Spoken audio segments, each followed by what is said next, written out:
그냥 하루 3시간을 어디에 쓸 건지만 딱 정하세요. 사람은 그걸로 성공합니다. 안녕하세요. 하와이 대저택입니다. 여러분은 성공합니다. 여러분이 그걸 원했기 때문이죠. 네, 이제 2024년을 2주 앞둔 월요일입니다. 오늘 이 월요일을 여러분은 어떤 마음, 어떤 감정으로 시작하고 계신가요? 올 한 해가 벌써 다 지나간다고 생각하니 진짜 별별 생각이 다 들고 약간은 허무하기도 하면서 난감히 교차하시는 분들 계실 겁니다. 그렇죠? 이렇게 약간은 싱숭생숭 할 수 있는 오늘, 저는 1만 시간의 법칙에 대해 여러분께 낱낱이 분해드릴 건데요. 1만 시간 딱 듣기만 해도 진짜 막막하죠. 어려워 보이고요. 뭘 1만 시간을 하면 재능이 있든 없든 성공이라는데, 그럼에도 여전히 쉽지 않은 숫자입니다. 그리고 여러분, 우선 이걸 말씀드리고 시작할게요. 정확히 아셔야 하니까요. 이 1만 시간의 법칙이 소위 절대 진리, 무조건 맞다, 이건 아닙니다. 책 아주 작은 습관의 힘의 저자이자 미국 최고의 자기계발 전문가로 평가받는 제임스 클리어처럼 1만 시간의 법칙하고 완전히 상반되는 주장을 펼치는 사람들도 많습니다.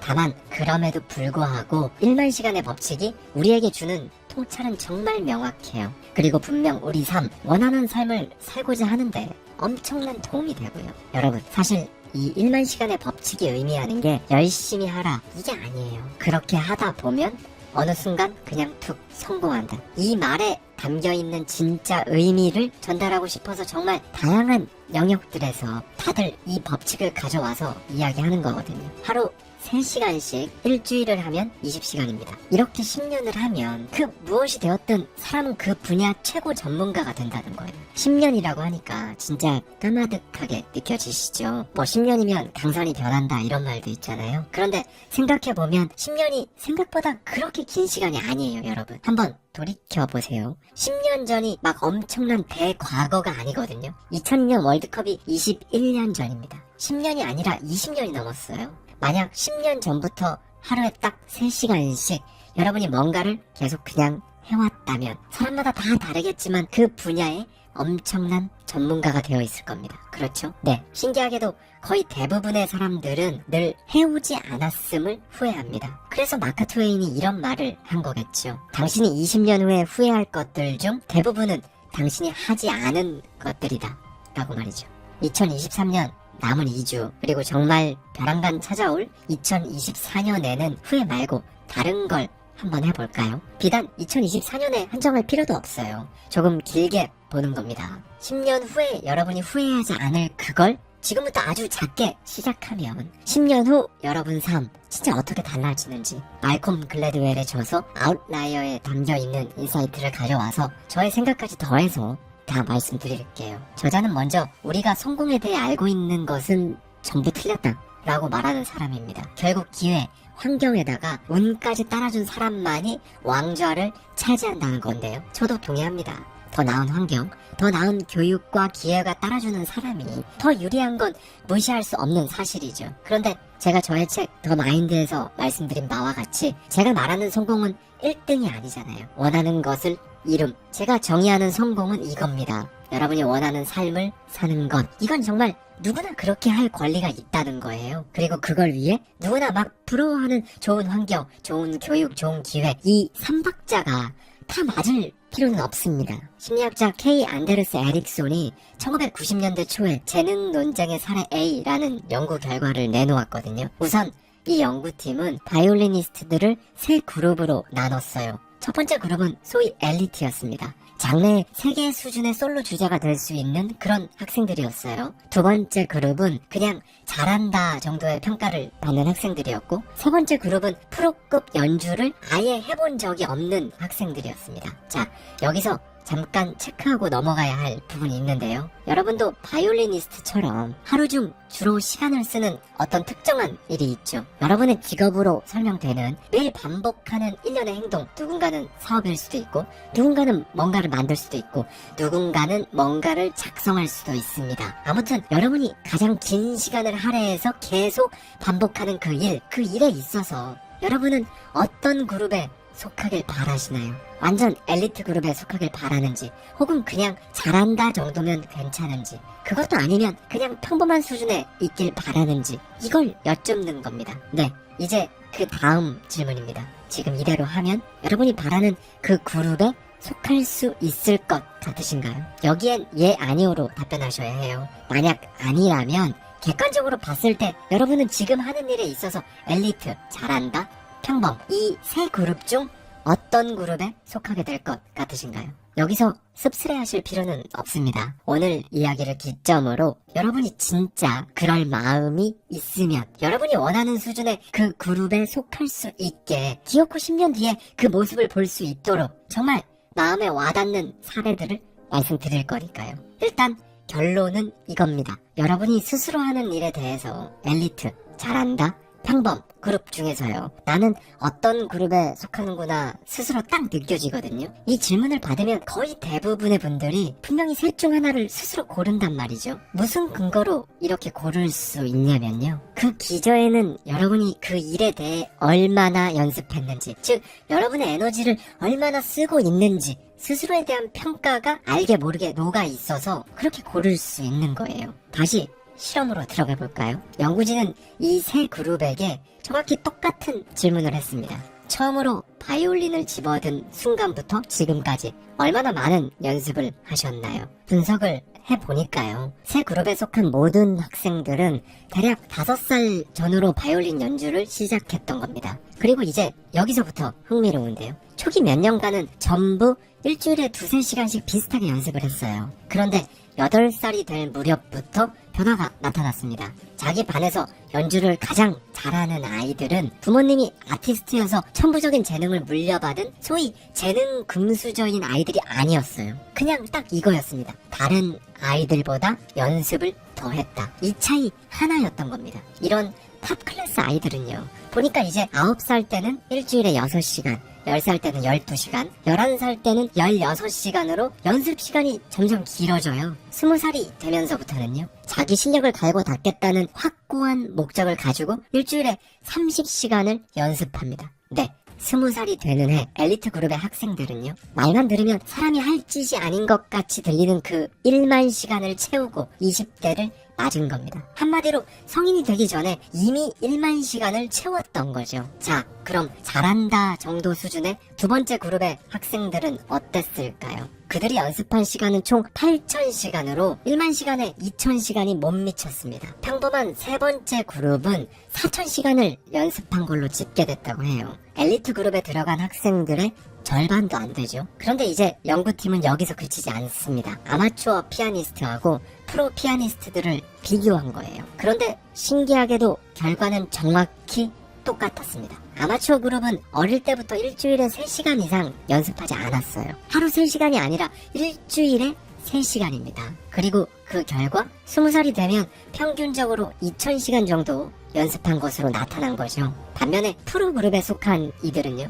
20살이 될 때까지 매년 연습 시간을 계속 늘려왔던 겁니다. 그렇게 결국 1만 시간을 전부 넘겼던 거죠. 여기서 이런 의문을 제기할 수도 있겠죠. 금수저여서 경제적인 여건이 되니까 레슨도 더 많이 받고 가정 형편이 어려운 학생들은 그럴 여건이 안 되니까 그런 거 아니냐? 아닙니다. 레슨이 아니라 집에서든 피아노가 있는 학교에서든 친구 집에서든 레슨 받은 시간이 아니라 혼자 연습한 시간을 카운팅한 거예요. 여러분, 이 연구 결과는 우리에게 진짜 깊게 한번 생각해볼 인사이트를 주는데요. 연구진은 연구 결과를 이렇게 설명합니다. 다른 사람이 시간을 쪼개 연습하고 있을 때 노력하지 않고 정상에 올라간 연주자를 발견하지 못했다. 제 아무리 타고난 천재라도 이 법칙을 거스르는 경우도 없었다. 더 중요한 건 미완의 대기, 그러니까 어느 누구보다 열심히 노력했지만 정상의 자리에 오르기엔 무언가 한 가지가 부족한 사람은 단 한 명도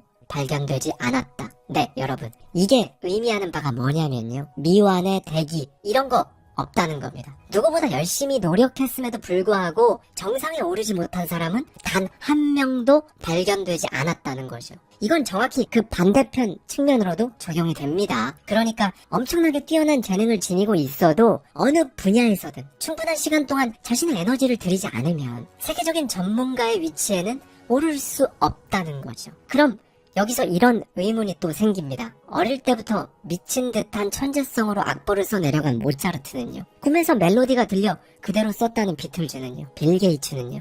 그래서 저자는 이들의 생애를 파고 판 연구들을 모조리 찾아 나섭니다. 그리고 결국 우리가 천재다, 신동이다 추켜세웠던 인물들도 결국 1만 시간의 법칙으로 태어난 그렇게 자신의 가능성을 깨운 인물들임을 저자는 증명해내요. 모차르트는 6살에 작곡을 시작했다고 알려져 있거든요. 심리학자 마이클 호이는 천재를 말하다라는 책에서 이렇게 서술합니다. 숙달 된 작곡가의 기준에서 볼 때 모차르트의 초기 작품은 놀라운 것이 아니다. 가장 초기에 나온 것은 대개 모차르트의 아버지가 작성했을 것으로 보이며 이후 점차 발전해왔다. 모차르트가 어린 시절에 작곡한 협주곡, 특히 처음 7편의 피아노 협주곡은 다른 작곡가들의 작품을 재배열한 것에 지나지 않는다. 현재 걸작으로 평가받는 진정한 모차르트의 협주곡, 그러니까 협주곡 9번, 작품 번호 271은 21살 때부터 만들어졌다. 그렇다. 모차르트가 협주곡을 만들기 시작한 지 10년이 흐른 시점이었다. 네, 음악평론가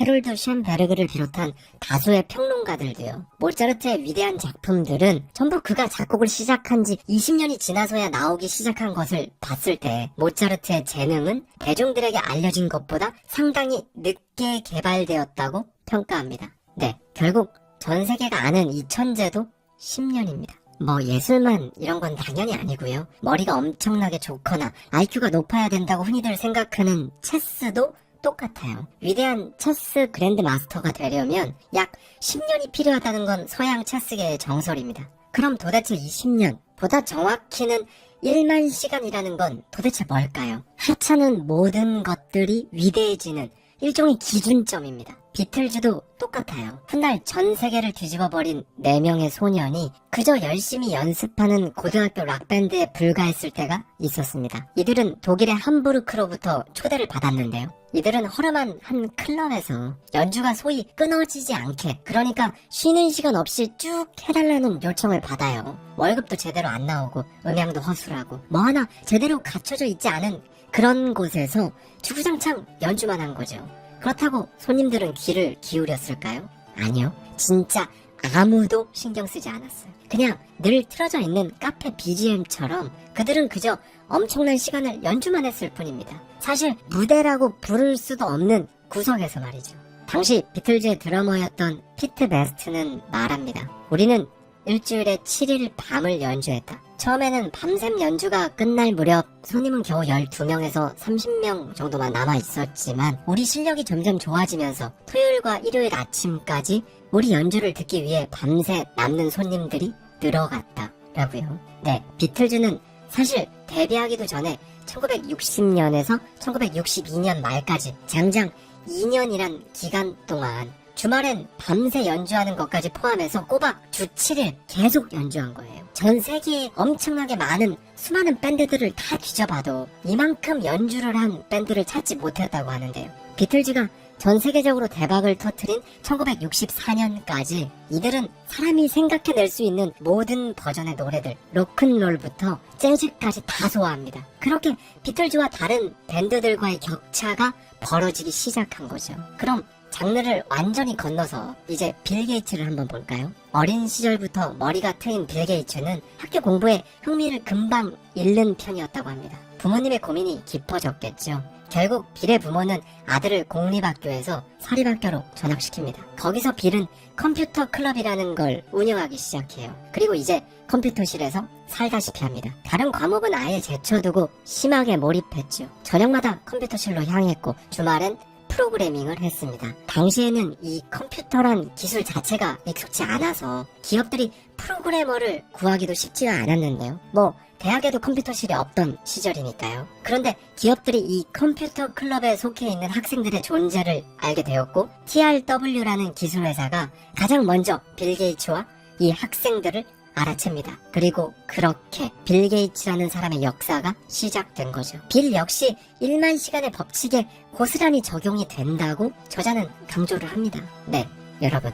그럼에도 불구하고 여전히 짚고 넘어가야죠. 사실 빌 게이츠의 경우 많은 기회가 따라줬어요. 자신의 상태를 세심하게 살펴주는 부모님이 있었고 그 시대의 다른 학생들은 엄두도 못 낼 컴퓨터를 마음껏 만질 수 있었으며 오로지 그것에만 시간을 쓸 수 있었죠.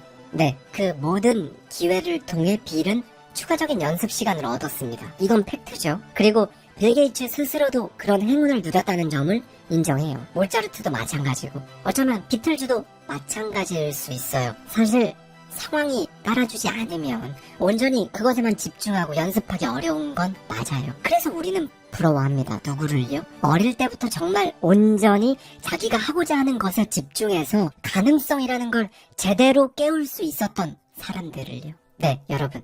여기서 끝나면 이제 자기 연민 쪽으로 걸어가게 되는 건데요. 이 포인트에서 한번 뒤집어서 말씀을 드리고자 합니다. 그런 상황, 그런 수정, 그런 환경이 아니었던 건 팩트고 맞죠. 태어나는 것도 랜덤이고 태어나서 아기였던 시절부터 자라는 환경도 랜덤이니까요. 여러분이 고를 수 없었어요. 그런데 지금은 할 수 있거든요. 지금이라도 못할 게 뭐가 있나요? 엄청난 걸 해야 하는 게 아니에요.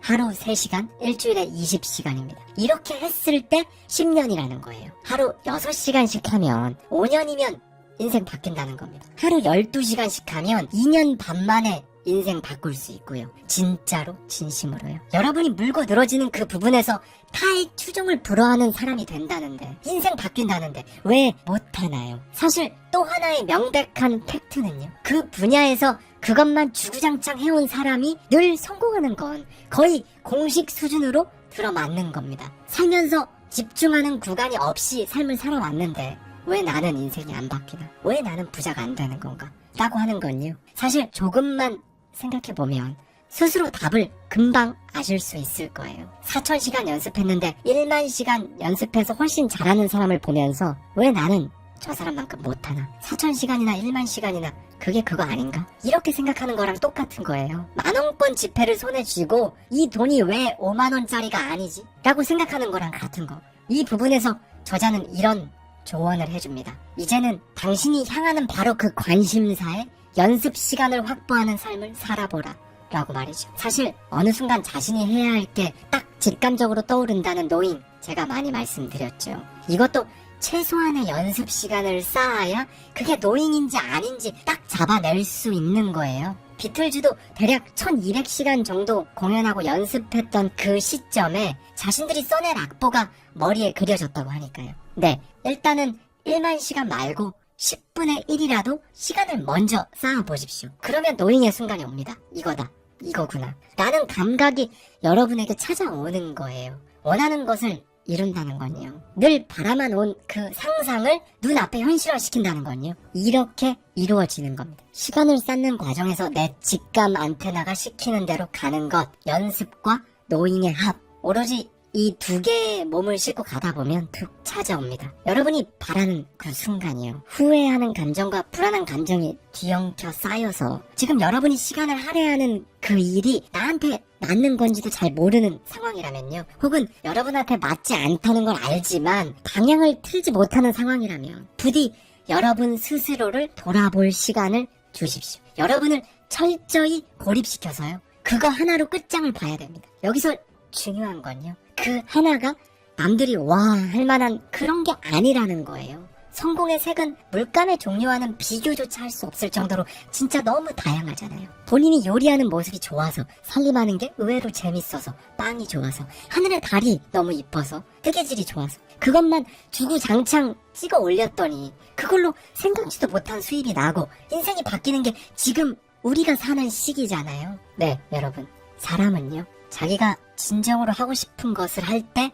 그걸 계속할 수 있어요. 내가 1만 시간을 쌓을 가치가 있는가, 그리고 내가 이걸 하길 원하는가, 정말 이것만 확인하면 됩니다. 델론만 된다는 그 말, 일단 1만 시간에 10분의 1, 그러니까 1000시간이라도 쌓은 사람들은 그 말이 진짜인지 아닌지 스스로 알 거예요. 하루 3시간을 어디에 쓸 건지만 정하십시오. 사람은 그걸로 성공합니다. 여러분, 오늘 하루를요, 올해의 끝 무렵이라고 퉁치지 마십시오. 피곤한 월요일로 정의하지 마세요.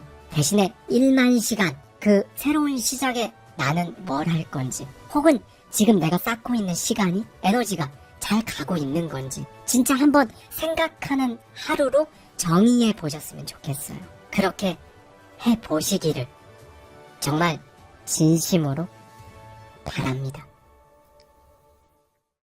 당신에게 필요한 것은 한계를 아는 것이 아니다. 당신이 왜 그렇게 그 한계에 집착하고 있는지 먼저 질문해야 한다. 여러분은 성공합니다. 여러분이 그걸 원했기 때문이죠. 안녕하세요. 하와이대저택입니다. 여러분, 하고만다 코너에서도 그렇고요. 대저택 소재, 대저택 초대석 때도 제가 자주 사용하는 단어가 있어요. 바로 티핑 포인트인데요. 작은 변화들이 차곡차곡 쌓이다가 임계점을 딱 넘는 그 순간 모든 게 단숨에 뒤집히고 흐름이 완전히 바뀌어버리는 걸 말합니다. 사실 누구든 인생에서 한 번은 그런 결정적인 순간 티핑 포인트를 기대하실 거예요. 그렇죠? 그런데요, 여러분, 동전에는 양면이 있고 검에도 양날이 있는 것처럼요, 이 티핑 포인트에도 우리가 미처 예상하지 못하는 또 다른 얼굴이 있다고 합니다. 그래서 오늘은요, 티핑 포인트 블링크 아웃라이어, 정말 베스트셀러 중에 베스트셀러로 꼽히는 책들을 통해 우리나라 독자들에게도 잘 알려진 말콤 글래드웰의 신작이죠. 티핑 포인트의 설계자들, 이 책 속에 담겨있는 인사이트를 가져와서요, 말콤 글래드웰의 시선에 저의 생각까지 더해서 여러분과 함께 생각해보고 싶은 부분들을 말씀드리도록 하겠습니다. 25년 전 나는 첫 책을 출간했다. 그 전까지 책을 한 번도 써본 적이 없었고 어디서부터 어떻게 시작해야 하는지도 몰랐다. 나는 모든 초보 작가들이 그렇듯 끊임없는 자기 회의와 순간적인 희열 사이를 오가며 그렇게 원고를 써내려갔다. 그 책의 이름은 티핑 포인트. 나는 당시 사회적 전염이라는 강력한 힘에 완전히 매료되어 있었다. 즉, 작은 변화가 임계점을 넘으면 폭발적인 영향을 미친다는 사실을 통해 이 사회적 전염을 설명했다. 그리고 이 원칙들은 개개인이 잘만 활용하면 엄청나게 긍정적인 변화를 이끌어낼 수 있다고 믿었다. 그리고 책에 이렇게 썼다. 당신을 둘러싼 세상을 보라. 움직일 수 없고 바꿀 수 없는 곳처럼 보이는가? 그렇지 않다. 정확한 지점을 약간만 밀면 모든 것이 바뀔 수 있다. 아마 당신도 이 책을 읽어봤거나 혹은 제목 정도는 들어본 적이 있을 것이다. 티핑 포인트는 처음에는 서서히, 그러다 폭발적으로 인기를 끌었고 결국 시대를 대표하는 책이 되었다. 그리고 티핑 포인트라는 말은 누구나 일상적으로 사용하는 단어가 되었다. 그렇다면 도대체 왜 사람들은 티핑 포인트에 그토록 많은 공감을 했던 걸까? 이유를 추측해보자면 그 시절 사람들은 변화를 원했고 그 변화가 실현될 거라는 희망을 자기 안에 강렬하게 품고 있었다.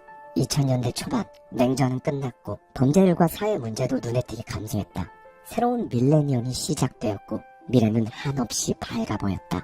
그런 시대적 분위기 속에 나는 작은 것들이 어떻게 큰 변화를 만들 수 있는 거지? 라는 질문을 파고들었던 것이다. 25년이 흐른 지금은 어떠냐고? 나는 과거에 내가 썼던 글이 낯설다. 25년이라는 시간은 결코 짧지 않다. 당신은 어떠한가? 25년 전과 비교해 당신의 생각과 당신의 삶은 얼마나 또 어떻게 달라졌는가? 사람은 누구나 변하고 나 역시 변했다. 나의 시선과 생각도 바뀌었고 내가 중요하게 여기는 것들도 달라졌다. 나는 출간 25년을 맞아 티핑 포인트를 다시 들여다봤다. 마치 오래된 사진을 꺼내본 듯한 기분이었다. 그리고 스스로에게 수없이 물었다. 왜 이렇게 썼지? 이걸 왜 퍼뜨렸을까? 그땐 왜 이런 생각을 못했지? 그래서 이제 나는 앞서 말했던 삶에서 살짝 밀어야 할 정확한 지점을 알았던 사람들에 대해 이야기하고자 한다. 티핑 포인트의 설계자들은 바로 이 질문들에 대한 추적에 가까운 탐구라고 할 수 있다. 세상을 움직일 힘을 가진 사람들이 그 힘을 어떻게 활용하는지, 또 그것이 어떤 결과를 초래하는지를 파헤쳐보려 한다. 나는 범죄 수사에서 사용하는 감식이라는 개념에 주목했다. 범죄 전문가들은 사건의 원인과 과정을 파악하기 위해 사건 현장의 흔적을 분석한다. 나는 이와 마찬가지로 사회적 전염을 감식하는 실험을 해보려 한다.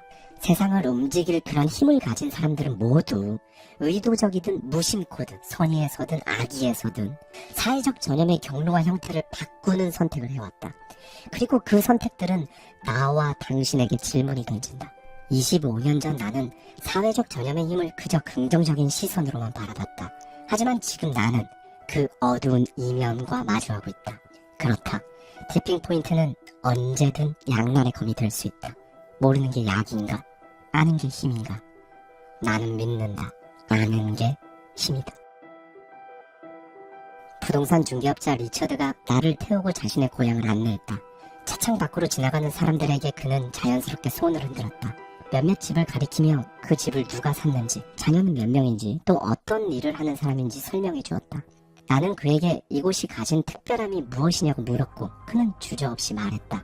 여기 사는 사람들은 모든 걸 갖췄어요. 안전한 느낌, 좋은 이웃, 그리고 믿고 의지할 수 있는 공동체까지 말이죠. 그의 말만 들으면 이곳은 그야말로 현실 속 유토피아였다.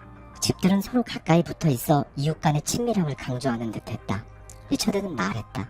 보이시죠? 이곳에서는 이웃들과 친하게 지낼 수밖에 없어요.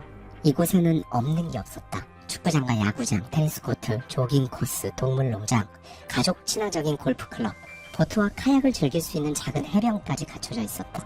그렇지만 이곳은 한 세대 전만 해도 그저 평범한 주거지역에 불과했다. 그러다가 최근 몇 년 사이 이곳의 인기는 급등했고 집값은 천정부지로 치솟았다. 리처드는 자신의 고객들을 부유한 노동계급이라고 설명했다. 이 사람들은 직업을 가지고 있고 많은 돈을 벌어요. 하지만 전형적인 노동자가 아니라 의사, 변호사 같은 전문직 종사자들이죠. 여기는 백만장자들의 놀이터는 아니에요. 모두가 일을 하고 있고 모두가 가족을 꾸렸죠. 그렇다. 이 동네로 처음 이사와서 리처드에게 집을 산 사람들 모두 자녀를 둔 가정이었다. 리처드는 최근 팔았던 집을 예로 들었다. 남편은 집에서 IT 일을 하고 아내는 고등학교에서 음악을 가르쳐요. 이 부부는 형편없는 공립학교가 싫다면서 이곳으로 왔죠. 아이를 키우기에 완벽한 환경이니까요. 그렇다면 이 집들을 판 사람들은 어디로 갔을까? 다른 지역으로 이사를 갔을까? 아니었다. 그들은 여전히 이곳에 살고 있었다. 다만 더 크고 좋은 집을 구해 이동했을 뿐이다. 리처드는 이 동네의 특징을 더 자세히 설명했다. 이곳에는 연립주택이 없어요. 모두 단독주택이죠. 집주인 비율이 90% 이상이고 월세집도 저소득층을 위한 주택도 없어요. 그러다 보니 자연스럽게 비슷한 사람들만 모여 살게 됐죠. 그래서 이곳 아이들은 좋은 성적을 받고 좋은 스포츠를 즐기고 명문대에 진학해야 한다는 이 공통의 가치관을 가지게 된 것 같아요. 그는 적당한 표현을 찾으려 잠시 말을 멈췄다. 그리고 이렇게 말했다. 이곳은 일종의 동료의식이 강한 곳이죠. 동료의식, 그럴듯한 표현이었다. 하지만 그 순간 나는 확신했다. 이 완벽해 보이는 동네는 단순한 주거지가 아니었다. 이곳은 하나의 배타적인 세계였다. 리처드가 소개한 이 동네의 이름은 굳이 밝히지 않겠다. 그것은 중요하지 않다. 진짜 중요한 건 이런 곳이 실제로 존재한다는 것이다. 누구도 함부로 들어올 수 없는 철저히 관리된 공동체, 완벽한 삶을 제공한다고 믿는 그곳에서 사람들은 정말 완벽한 삶을 살고 있었을까? 사회학자들은 이것을 면밀히 분석했다. 그리고 이렇게 말했다. 제가 인터뷰한 이곳 주민들은 모두 이웃들을 전부 알고 있고 누구의 집이든 언제나 방문할 수 있다고 말했어요. 정말 이상적인 곳처럼 들렸죠. 아이를 키우기에 완벽한 환경 같았습니다. 주민들은 강한 자부심을 가지고 있었어요. 이곳에 산다는 사실이 이 사람들에게는 특권 같았습니다. 이 동네의 고등학교는 인근 지역에서 최고의 명문 중 하나로 손꼽혔다. 운동 역시 어떤 종목이든 우승이 기본이었다. 완벽한 집, 완벽한 학교, 완벽한 스포츠팀, 완벽한 인프라, 그리고 완벽한 공동체까지. 그런데 정말 완벽했을까? 이 지역의 아이들은 정해진 길에서 벗어날 수 없었다. 이곳에서 성장한 학생들은 예외 없이 활발해야 했고 인기가 많아야 했으며 학업에 뛰어날 뿐 아니라 스포츠에서도 두각을 나타내야 했다. 이 공동체를 연구한 사회학자들은 연구 결과를 바탕으로 한 권의 책을 출간했다. 책의 제목은 압박받는 삶, 청소년 자살의 사회적 뿌리와 그 해결 방안이었다. 그들은 책에서 이렇게 말했다. 이 마을의 주민들은 섬뜩할 만큼 동일한 가치관을 공유하고 있었다. 그들은 우리라는 단어를 지나치게 일관되게 사용했다. 이것은 단순한 공동체 의식이 아니었다. 절대적으로 동일한 가치관을 강요하는 일종의 사회적, 문화적 압력이었다. 사람들은 우리라는 이름 아래 하나의 목표를 향해 나아가야 했고 그 목표에서 벗어나는 것은 곧 공동체에서 배제된다는 뜻과 같았다. 이러한 사회적, 문화적 압박은 단순한 우려가 아니라 현실 속에서 뚜렷하게 드러났다. 한 학부모는 이렇게 말했다. 우리 아이들이 자주 말하는 단어는 바로 성취입니다. 공부와 스포츠에서 이루어지는 완벽한 성취 말이죠. 이곳에서 성취는 개인의 선택이 아니라 생존을 위한 필수 조건이었다. 어린 나이부터 성적, 스포츠, 대외활동 모든 면에서 뛰어나야 했고 완벽함을 유지하는 것이 당연했다. 그 결과 이 마을 아이들은 실패를 허락받지 못했다. 칭찬은 끊임없는 경쟁을 부추겼고 좌절은 용납되지 않는 분위기가 만들어졌다. 이런 환경에서 자란 아이들은 끝없는 자기 검열을 하며 살아간다. 남들의 기대에 부응하지 못할까 두려워하며 스스로를 채찍질한다. 그러나 가장 무서운 것은 그 기대 자체가 우리라는 이름으로 강요된 것이란 걸 인식조차 하지 못한다는 것이다. 이 마을에서 우리라는 단어는 보호막이 되기도 했지만 동시에 개인의 존재를 지워버리는 보이지 않는 족쇄였다. 사실 그 누구도 직접적으로 명령하지 않는다. 하지만 서로를 바라보며 우리라는 이름으로 당연히 그래야 한다고 믿는다. 그 믿음이 쌓이고 공유되고 끝내 거대한 압박이 되는 것이다. 이렇게 형성된 사회적 압박은 한 사람의 자유로운 선택을 제한하는 것을 넘어 개인의 삶의 방향마저 결정해버린다. 그렇다. 사회적 전염은 사회가 은연중에 구축한 심리적 감옥이다. 연구자들은 이 공동체가 만들어낸 현실을 마주하며 중요한 질문을 던졌다. 만약 지역 공동체가 사회적 전염을 촉진한다면 이 공동체는 이에 대한 책임이 없는 것인가? 이 마을은 따뜻한 공동체였다. 그러나 동시에 한없이 차가운 동네이기도 했다. 완벽한 삶을 살기 위해 완벽한 지역에서 완벽한 사람으로 살아야 하는 곳. 과연 그것이 진정으로 행복한 삶일까? 이건 비단 이 공동체만의 이야기가 아니다. 한국 사회 역시 마주하고 있는 불편한 현실이기도 하다. 그렇다면 이런 비슷한 경험을 하고 있는 공동체나 사회가 변하려면 어떻게 해야 할까? 가장 먼저 우리라는 단어의 의미를 재정립해야 한다. 우리는 동질성을 강요하는 개념이 아니라 다양성을 포용하는 공동체를 의미해야 한다. 그리고 아이들은 실패의 과정을 겪어야 한다. 실패를 경험하고 다시 일어서는 과정 속에서 자신만의 의미를 발견할 수 있어야 한다. 성취라는 단어를 떠올릴 때 타인의 기대를 충족하기 위한 것이 아니라 자신의 목표를 향해서 나아가는 과정임을 깨닫게 해야 한다. 더 이상 보이지 않는 압박 속에서 조용히 무너지는 사람들을 그대로 방치해서는 안 된다. 어린 아이가 자기만의 속도로 걷지 못하고 주어진 길만을 따라 뛰어야 한다면 그것은 교육이 아니라 조련이다. 그 사회가 요구하는 모습이 되기 위해 자신을 억누르고 또 억누르다 보면 언젠가는 반드시 견딜 수 없는 순간이 찾아온다. 혹시 이런 생각을 한 적이 있는가? 남들처럼 살지 않으면 나는 실패한 건가? 모두가 다 이 길을 가는데 나는 왜 이렇게 힘든 거지? 만약 지금 내가 멈춘다면 나는 가치도 없는 사람이 되는 건가? 이 질문에 아니야, 너는 너대로 괜찮아. 너는 그저 너의 길을 가면 돼. 이렇게 단호하게 말해줄 사람이 없다면 그 공동체는 사회적 압박을 서로에게 주고받으며 살아가고 있을 가능성이 높다. 모두가 같은 방향을 바라보도록 강요되는 순간 그 사회는 단 하나의 정답만을 허락한다. 나머지는 모두 틀린 것이다. 그러나 강요된 조화는 진정한 조화가 아니다. 그것은 통제이며 억압이며 동시에 무언의 폭력이다. 완벽하지 않아도 된다. 넘어져도 된다. 길을 잃어도 된다. 속도가 느려도 방향이 달라도 괜찮다. 그 길이 멀든 가파르든 평탄하든 자신만의 삶이기에 자신만의 길을 가면 된다. 그러니 절대 남들과 비교하지 마라. 진정으로 봐야 할 것은 남이 아니다. 어제보다 더 나아진 바로 당신 자신이다. 1950년대 미국의 대도시들은 공통된 현상을 겪고 있었다. 남부에서 경제적 어려움과 인종차별의 억압을 피해 수많은 흑인들이 북부로 이주하고 있었다. 새로운 도시에서 그들은 더 나은 삶을 기대했다. 그러나 현실은 달랐다. 흑인 가족이 백인 거주지로 이사를 오면 백인들은 그곳을 떠났다. 이걸 백인 탈주라고 불렀다. 이 현상은 반복적이었고 너무나도 빠르게 진행되었다. 그것도 몇 년이 아니라 단 몇 달 만에 말이다. 실제로 1955년 필라델피아에 살고 있던 한 백인 여성이 집을 팔려고 내놓았다. 그런데 가장 높은 가격을 제시한 사람이 흑인 가족이 아닌가. 그녀는 고민했지만 결국 계약서에 서명했다. 그리고 다음날 부동산 중개사의 집 앞에는 화난 백인 이웃들이 몰려들었다. 그들은 소리쳤다. 어디로 갈지는 모르겠지만 우린 어쨌든 여기를 떠날 거예요. 우리는 괜찮지만 아이들을 위험에 노출시킬 순 없잖아요. 집값은 계속 떨어질 거예요. 24시간도 지나지 않아 그 동네의 공기는 불안과 두려움으로 가득 찼다. 단 한 가지 이유 때문이었다. 백인이 아닌 흑인 가족이 이사 왔다는 것. 이후로도 세인트루이스, 뉴욕, 클리브랜드, 덴버, 캔자스시티까지 흑인 인구가 조금이라도 늘어나기 시작하면 백인들은 가람을 싸기 시작했다. 그렇다면 이 현상의 원인은 무엇이었을까? 1957년 정치학자 모튼 그로진스는 이 현상을 연구하며 한 가지 결론을 내렸다. 흑인 인구가 늘어나는 동네는 방사형으로 혹은 동심원을 그리며 확장된다. 그리고 일단 이 변화가 시작되면 절대 이전으로 돌아가지 않는다. 그렇다. 그는 이 변화를 임계점, 즉 티핑 포인트라고 불렀다. 특정 비율을 넘어서면 백인들이 더 이상 그곳에 살지 않는다는 것이다.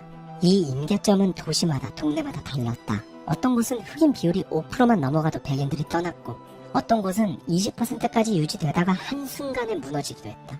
그 순간이 오면 도시는 단 며칠 만에 백인 거주지에서 흑인 거주지로 바뀌었다. 그리고 이 임계점을 가장 빠르게 포착한 사람들은 바로 부동산 업자들이었다. 이 동네는 이제 넘길 때, 즉 팁할 때가 됐습니다. 지금 팔지 않으면 집값 폭락할 겁니다. 부동산 업자들은 백인들에게 공포를 심었다. 백인들은 불안해졌고 서둘러 집을 팔았다. 그들이 떠난 자리는 흑인 가족들이 살게 되었다. 그러자 더 많은 백인들이 떠났고 실제로 집값은 더욱 빠르게 떨어졌다. 그 결과 1950년에서 60년대 미국 도시의 인구 지도는 완전히 뒤바뀌었다. 공포가 퍼지면 부동산 업자들은 그것을 이용했다. 임계점이 다가오면 그들은 재빠르게 움직였다. 그렇다. 백인 탈주는 단순한 이주 현상이 아니었다. 백인들은 자신들이 왜 떠나는지도 모른 채 떠났다.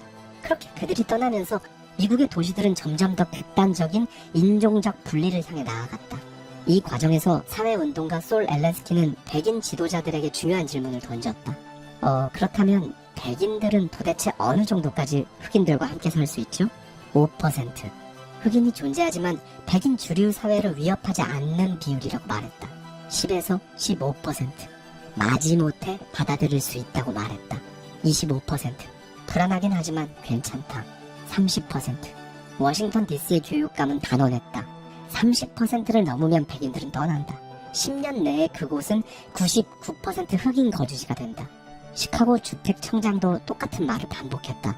백인 70%, 흑인 30% 비율로 시작했던 지역이 결국 흑인 98% 지역으로 변했다. 결론은 명확했다. 균형이 4분의 1에서 3분의 1, 그 사이에서 깨진다. 그 선을 넘으면 백인들은 한순간에 떠났다. 이것이 매직 서드, 즉 사회적 균형이 무너지는 임계점이었다. 미국 캘리포니아 팔로알토의 로렌스 트랙트, 이곳은 1950년대 후반 매직 서드를 의도적으로 유지하려 했던 주택단지였다. 흑인, 백인, 아시아인이 함께 사는 실험적인 공동체였지만 철저한 규칙이 있었다. 1. 인종 비율이 철저히 조정되었다. 2. 흑인은 절대 3분의 1 이상을 넘지 못했다. 3. 같은 인종끼리는 이웃이 될 수 없었다. 그들은 믿었다. 이 규칙을 지키면 백인 탈출을 막을 수 있다. 왜냐하면 임계점을 넘지 않을 것이기 때문이다. 그러나 곧 규칙이 흔들리는 순간이 왔다. 어느 날 공터 한 곳이 팔리게 되었는데 그 땅을 한 흑인 가족이 사겠다고 나선 것이다. 문제는 이 거래가 이루어질 경우 흑인 인구가 3분의 1을 넘는다는 것이었다. 이제 주민들은 선택의 기로에 섰다. 흑인 가족에게 공터를 팔고 매직 서드를 넘길 것인가, 아니면 아무도 살지 못하도록 그 땅을 다 같이 사들일 것인가. 결국 주민들은 투표를 진행했다. 놀랍게도 흑인 주민들조차 이 규칙을 지키기 위해 반대표를 던졌다. 그리고 주민들은 돈을 모아 그 공터를 사들였다. 그 결과 그 공터는 10년 동안 비어 있었다. 이들의 선택이 옳았을까? 그렇지 않았다. 시간이 지나면서 그곳 역시 백인들은 점점 줄어들었고 결국 흑인 인구가 3분의 1을 넘는 그런 순간이 오고 말았다. 그들은 최선을 다해 균형을 유지하려 했지만 이 균형 자체가 허상이었던 것이다. 사회적 질서는 단순히 숫자를 조정한다고 유지되지 않는다. 매직 서드를 넘지 않으려는 조작은 시간이 지나면 의미를 잃는다. 왜냐하면 문제의 본질은 숫자가 아니라 바로 인식이기 때문이다.